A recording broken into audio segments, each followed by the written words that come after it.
Alan. Thank you.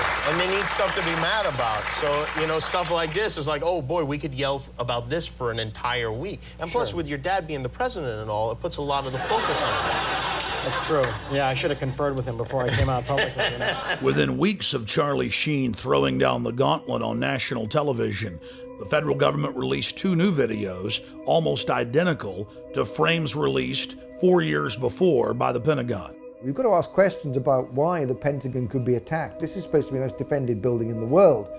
We've got to look at the stills that were released from video footage of that day, which claim that a jetliner went into the side of the Pentagon and yet appear to show some kind of guided missile going in there. The establishment press chortled with glee, as if the new footage conclusively proved their claims. Tonight's other big story, the Pentagon releasing the first video showing American Airlines Flight 77 crashing into the Pentagon on September 11th. Well, that's a question. Does this prove once and for all that that is where that airplane crashed? Well, I would have thought that over the years that was never a question, but some folks had a question about that. I think that question is now once and for all answered. Since the first days of 9/11, the establishment press has only focused on the Pentagon controversy and not the hundreds of other smoking guns and serious questions that have been raised. We have to ask ourselves, why? As if it was by design, the new frames only intensified the debate. No passenger plane is evident in the still frames. They're more than happy to endlessly focus on the Pentagon, but they won't touch Building 7.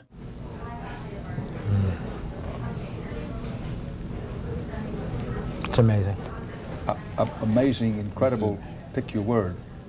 For the 3rd time today, it's reminiscent of those pictures we've all seen too much on television before, when a building was deliberately destroyed by well-placed dynamite to knock it down.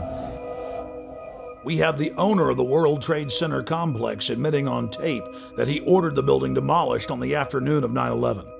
I said, you know, we've had such terrible loss of life. Maybe the smartest thing to do is pull it. And they made that decision to pull, and then we watched the building collapse.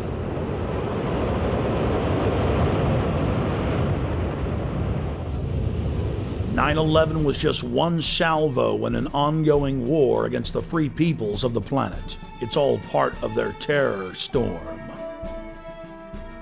Pentagon war planners now publicly admit that 90% of their battle plans are psychological versus physical. The information war has taken the place of aircraft carriers, fighter bombers, and Abrams M1A tanks. And you, the population of the planet, are the target. Put simply, modern warfare is all about selling the population to love its own enslavement. The elite are waging war on the people. Edward L. Bernays is regarded by many as the father of public relations. He was born in Vienna, Austria. Bernays was the nephew of Sigmund Freud. Bernays pioneered the use of psychology and other social sciences to design public persuasion campaigns. He published several scholarly works, still used in universities worldwide today. On page 71 of his book Propaganda, Bernays wrote, "If we understand the mechanisms and motives of the group mind, is it not possible to control and regiment the masses according to our will without their knowing about it?" Bernays literally wrote the book on modern propaganda. His clients included Procter & Gamble, CBS Television, the United Fruit Company, the American Tobacco Company, General Electric, Dodge Motors, and he also spearheaded the national campaign to fluoridate the water supply of America through the fluoridationist of the Public Health Service. He was hired by multiple presidents to engage in propaganda campaigns against the American people, as well as the U.S. Army. Another quote from his book Propaganda: "The conscious and intelligent manipulation of the organized habits and opinions of the masses is an important element in democratic society.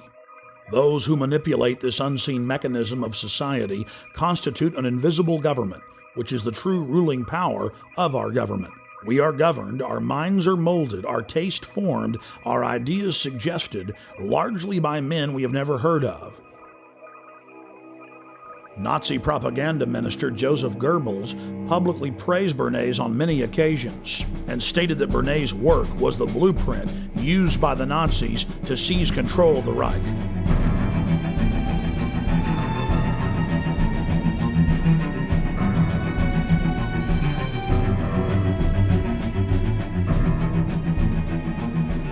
Edward Bernays advanced the science of propaganda light years.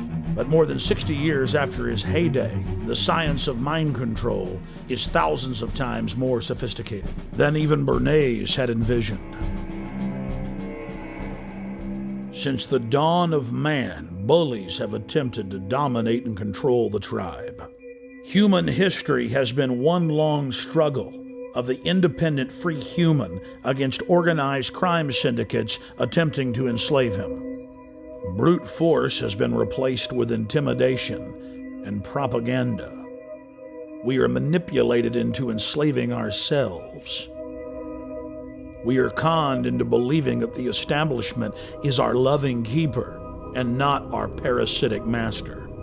The New World Order architects are a group of predatory control freaks who have enslaved humanity and are desperate to keep control of their cattle. The elite is threatened by independent free humans who control their own destinies. They're threatened by intelligence, by beauty, by honor, by family. They seek to control and steer the destiny of humanity in a direction that secures their power monopoly forever. They are sadistic. They are callous.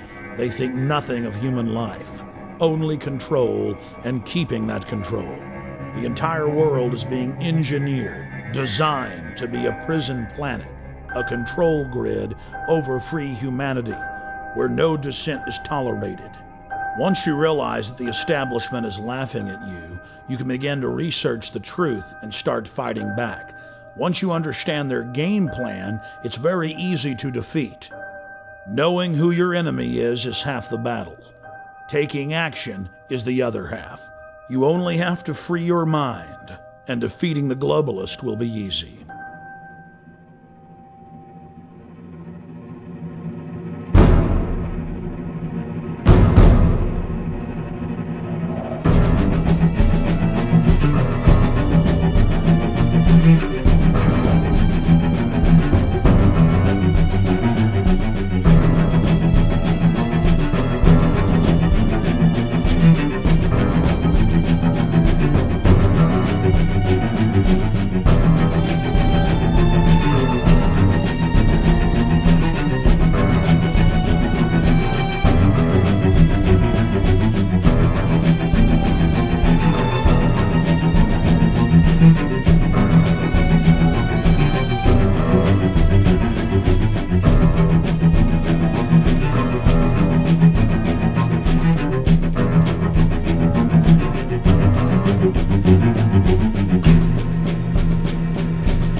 To purchase additional copies of this film, or to see dozens of other films and important books, be sure and visit Infowars.com or PrisonPlanet.com.